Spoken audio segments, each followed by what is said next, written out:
Hello and welcome to the garage area after Atlanta Motor Speedway, where Joey Logano punches his ticket to the round of 8. You'll have just me this week because Adam has too much of a life and too busy to get a recording in. So stay along and we'll recap and I'll give my opinion on this week's events. All right, we'll go with a quick race recap. Stage 1 went mildly all right, kind of 2 by 2. 5 to go, stage 1. Kyle Larson gets loose, overcorrects into the wall, collects Chase Briscoe, kind of putting a hit on Kyle's point standings. Luckily, he had tons of bonus points, and that ends up to Ryan Blaney winning stage 1. Austin Cindric dominates stage 2, wins stage 2. After that, we get going. John Hunter Nemechek spins, 93 to go. Kind of made the final pit stop for a lot of drivers. They could make it to the end on fuel with a couple cautions mixed in, helped them get there the rest of the way. Chris Buescher, Ryan Blaney, Martin Truex Jr. Get involved in a wreck. Chris Buescher, kind of like Larson, got loose, overcorrected into Ryan Blaney. Ryan Blaney's able to continue. Martin Truex Jr.'s day is ended. That puts him below the cut line, so that hurts his chances for making on to the next round. With 10 to go, Walmart shows up on the racetrack. The sign falls off the fence. Kind of looked like it was leading up to a good finish, good battle there at the end, and it kind of stalled things out. They get restarted, 6 to go. Noah Gragson spins and hits the inside wall, setting up an overtime finish. It was Team Penske versus Team Trackhouse on the outside, Penske on the inside. Joey Logano lines up in front of Ryan Blaney, who miraculously still survived from that earlier incident, kind of all taped up. Ryan Blaney pushes Logano to the victory. With a last lap crash behind him, the race technically ended under caution. Logano clearly out in front would have won the race. Denny Hamlin is involved along with a couple other drivers. It was interesting how Hamlin ran his race. That's just a quick recap, and I'll go into a little more detail here in a second. All right, I'm going to touch on a couple of the big things that happened during the race. First big incident was definitely Kyle Larson. Running second behind Blaney at the time. He, at first he thought he blew a tire, hit the wall. Sure, that's what it looked like at first, something broke, but in initial reactions, it looks like from further discussions I've heard on DBC and other podcasts, it looks like he just gets in the wake just wrong and gets loose. And I feel like this happens a lot with this next gen car, is the overcorrection. It's like once you get in that wake, you get loose, and once you downforce comes back, and when you're correcting to the left, I mean, once the downforce comes back, it puts all that weight on the front wheels and shoots you into the wall. And go back to the Buescher and Blaney incident. It looks like the same exact thing. I feel like I've seen this at other tracks. I don't know if there's something they can do to help these guys be able to correct their cars. That's something I feel like I've seen a lot with this next gen. I don't know if it's just me or it's just happened to see it twice in this race, kind of brings it up. So another thing to notice, Austin Cindric, he finished second in the first stage and the second stage, so he gained 19 points. I'm not exactly sure where his final finishing spot was, but let me see here. Austin Cindric, all right, he got a top 10 out of the night, so yeah, that's a good finish for him. So that severely helps his chances to make it to the next round. He's plus 27 on a cut line. I didn't see him making it out of the first round. I don't remember my exact predictions, but he definitely fared better in this race than, being a drafting track, of course. But so that puts him well above the cut line. I'll go into more detail probably with the playoffs here in a bit. We talked about Chris Buescher, Martin Truex Jr. wreck. Martin Truex Jr. was out of there. I think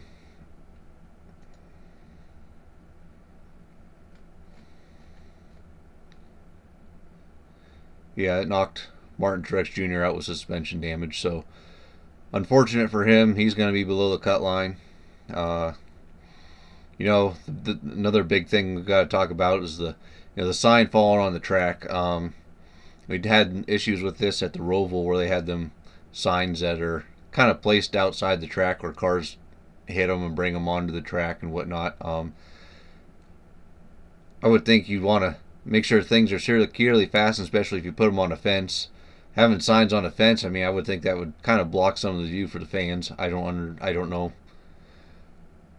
That kind of intrigues me. I've never been to a race to know what it looks like from the stands. But definitely got to figure out a way to fasten them better. Imagine that pack roaring by there, 200 laps or however many laps it was there. It would definitely put a stress on that. As far as the race goes itself, to me it wasn't nothing great, fantastic. I mean, they're coming up with 10 to go before that Walmart banner fell on the track. It did look like they were getting some 3 wide action coming up front and stuff, and maybe had it gone green the rest of the way, maybe we had a better finish than what we did. Maybe they didn't have enough time to get things organized there down with the last overtime restart. The overtime restart obviously had Suarez and Chastain on the outside, Suarez on the front row with Logano and Blaney in the second row on the inside, and them Fords just push so well. Fords on these tracks run, I think there's probably their best tracks, Daytona, Talladega, and of course you have Harrison Burton winning at Daytona in the Ford also. So them cars just seem to push and draft very well. I kind of is what I expected. Penske was up front all day. The 99 and 1 just couldn't get together to get the run on the outside.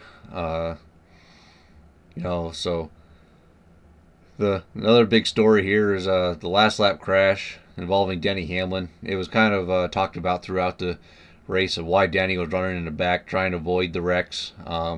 They didn't really happen, just a couple here and there, and they weren't the big collateral wrecks that you normally see at these tracks. His crew chief was even kind of like, Denny, this is going to happen the rest of the race. We got to be there somewhere at some point. But Denny kind of took it on himself that, I'm going to stay in the back and avoid the wreck, and albeit coming to the checker flag. I started when Chase Elliott got into Ross Chastain, checked up the field behind him. Denny Hamlin was collected. I remember seeing Harrison Burton and others involved. Those are the 2 big ones I know because they were involved in the playoff scenario. Denny Hamlin, that only leaves him 2 points above the cut line. Coming to a couple tracks that, I don't see him as the biggest road course racer, but I'm surely I think they can get enough points to stay above the cut line. Bristol's probably one of his best tracks, so I don't see him worrying too much other than if he has mechanical issues and stuff, which is kind of the deal with these playoffs. 1 incident or 2 incidents here or there, and boom, you're out, even after a solid year. Of course, that really goes back to his penalty with the engine issues and stuff. That took away 10 points, technically 15 because they took away 5 from the win and penalized him 10 already. So essentially, he'd probably still be in the same position as Larson had he not been penalized. So that engine thing is coming back to haunt him right here, right now. Let's look at the playoff standings here in more detail. Right now, below the cut line, we have Brad Keselowski down 1, Harrison Burton down 16, Martin Truex Jr., who was involved in that wreck, down 19, Chase Briscoe, who crashed into Larson there, down 21. It's going to be a tough battle, I think, for these bottom 3 here, Burton, Truex, and Briscoe. I mean, I feel like if all of these guys stay the same strategy as far as to get the most points, because I feel like Watkins Glen is one of those tracks where you're going to do some stage flipping. I might preview a little bit of Glen here later and talk about it more, but a lot of these guys are probably going to be racing for stage points and probably flip-flopping strategies there, and if everyone does the same thing, then they're all going to gain the same points. And Brad, Gibbs, and Denny are like right there, the closest ones that I think are the most trouble. Brad can get out, or Ty Gibbs could fall out. I see Gibbs running good at Glenn and Bristol. So it'll be interesting to see how that goes forward. Kyle Larson plus 15 on the cut line. He's really good at the Glen and Bristol, so barring any mechanical issues or wrecks, I don't see him in any trouble. Anyone else 22 plus and up, Daniel Suarez here, ninth. I don't think I had him coming out of the first round, but he ran up front in Atlanta, got stage points, and finished in the top five, so or near the top five. And yeah, he finished second. So and so I feel like all of these guys just got to maintain status quo and they're good for the next round. No issues. Run up front, and that's it for the bubble. Anyways, I feel like I know they say that they're not must wins for Truex or Briscoe, but to me it is. It just 21 points. I mean, in 2 races against your competition. I mean, your competition is Kyle Larson, Denny Hamlin, Ty Gibbs.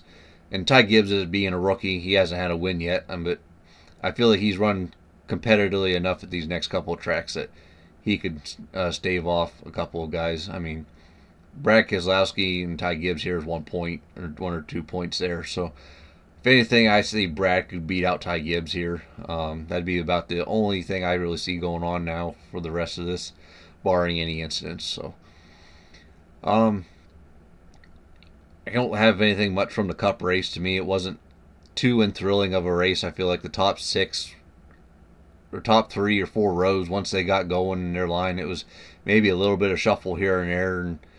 But for the most part, once a driver got out front and held the pace, I feel like it was hard to pass. I mean, only a couple guys I seen that could maybe run the top. Eric Jones was making it 3 wide around the top and was making some moves, but once he got up to like the top 6 once or whatever, I don't think he could make any moves after that. 54, he did have fresher tires and less fuel or more fuel in his car at that one point. He got up to the front and then he got shuffled out. So those are about the only 2 cars that I really particularly seen make moves, other than Ryan Blaney coming back from that incident. Hopefully I'm not saying too many times in this, but that's all I got for the Cup race. I can do a real quick Xfinity recap. Let's see. Ryan Sieg in the beginning had electrical issues. He's fighting for that cut line and make it to the playoffs. They still have 2 races left before they go into playoffs. Allgaier, who had a fast car, won stage 1. Allmendinger won stage 2. I don't want to say it was around 20 laps to go here. I didn't write it down. Allgaier and Custer get into a wreck. Sieg came back from 2 laps down to run into the top 10. It looked like he was going to gain some points back.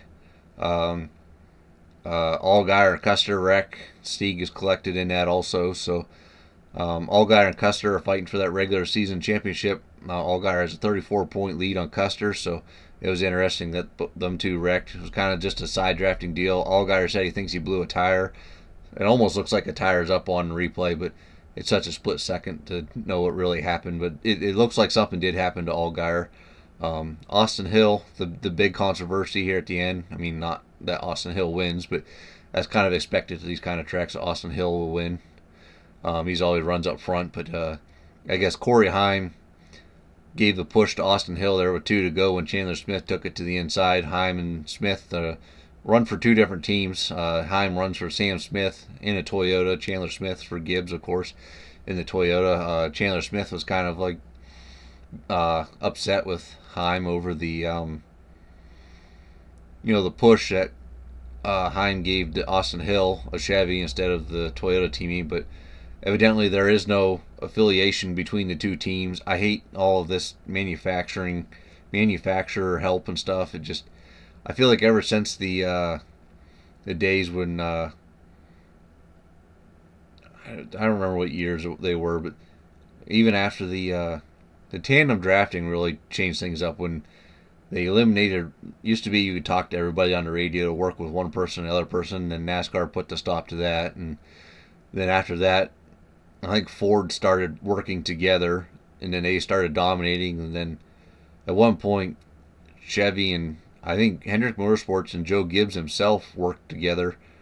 And two manufacturers working together, and now it seems to be a no-no. It's Chevy, Ford, Toyota, and I miss the days of everyone racing for themselves. Don't help each other out, or you can help teammates out and whatnot and stuff, and I can see that, and I say run what's best for you. That's all we got to do here. Everyone's crying. I didn't get this help and that help from that person. They should have, just because we're driving the same manufacturer. I hate that. So hopefully I imagine that'll probably never stop from now on out. But that's that. So Austin Hill gets the win. No surprise. He's won there 4 times since the new drafting style they run there at Atlanta, since the repave. So that's all I got for Xfinity. They're, see here, let's look at their playoff picture real quick. I already said Allgaier had a 34-point lead on that championship. Ryan Sieg is now 44 behind the bubble, and Sammy Smith's 44 above. So barring a new winner, he's probably going to have to win to get in 2 races. 44 points, that's quite a bit to make up. So so we'll see how that goes. Looking like what's there's going to be there, barring a new winner. I think they have Watkins Glen next also, which I actually could see a new winner with that. Well, SVG's running, so maybe not. So then we have Bristol after that. So Dale Jr. is going to win that one. We all know that. So well, that'll be interesting to watch. The news of the week we got, the only thing I really have here is all but 2 teams signed the new charter agreement. Seems to me that they were coerced into it. I don't know the full details of it. I know that it seems like NASCAR has a big power trip here. I remember watching a 10-minute video that was off of Instagram. I imagine it's a full YouTube video there somewhere. How much power NASCAR has, the amount of money they're keeping, the France family and all of that. Denny Hamlin in 2311 and Front Row Motorsports obviously are the 2 teams that didn't sign it. Rick Hendrick, they asked him, and he says, I was just tired, so he signed it. Other teams said if they didn't sign it, their charters would be revoked, which I think is the big reason why Denny and Front Row Motorsports didn't sign it, is because I think it's more of the permanent charter. They don't believe NASCAR should now be able to revoke their charter at any notice or anything else. So I could see Denny's and Front Row's position on that. I think a lot of these bigger teams, they feel like they're too big to fail, or they're big enough that they know NASCAR's not going to touch them. I don't think they're as worried as maybe Hamlin, who's obviously has a podcast called Actions Detrimental. He speaks to his word and probably upsets NASCAR more than anyone else. Of course, you got Michael Jordan owning that from his background in the NBA, and their co-owner, I forgot what his name is now, but they come from the NBA side, where how ownership works over there, and I believe they're trying to instill some of that into NASCAR and the revenue and all of that stuff to help the teams out, which I totally agree with. More revenue to the teams is a lot better. Less reliant on sponsors. Maybe you get actual drivers instead of pay to race drivers, where they bring in sponsors. So hopefully someday we'll get that figured out. Hopefully that NASCAR doesn't just revoke the 2311 FRM charters now that they didn't sign. They kind of called their bluff. Maybe that's how I see it happening. It's kind of a interesting angle we got going on there. So that's all I got for the news. Kind of my 2 cents. I'm not very good at this podcasting thing, so by myself, but we got what we got, and hopefully Adam will help me next time. Quick preview this weekend. The Xfinity Series runs at Watkins Glen at 3 on Saturday, Cup at 3 on Sunday. We got Juan Pablo Montoya running. See how well he does. I think these cars more align with the Indy car now, so maybe that'll help him transition into this race. It'll be interesting to watch him. The The big thing to watch here, in an earlier test this summer with the new tire they're bringing, there's 4 seconds of tire fall off over 20 laps. I'm not exactly sure what the stages are, and whether pitting and splitting stages. We talked about the flipping stages for points. Interesting to see how that plays out. If your driver's not so good at road courses, stay out whenever the other drivers pit before the stages and collect those bonus points. That'll be what we can watch out for this weekend. That's all I got for you from the garage area. Kind of a difference for me this week doing it by myself, so hopefully you get out of it what we get out of it. Thanks for watching. Like, subscribe, and all that. Thanks. Bye.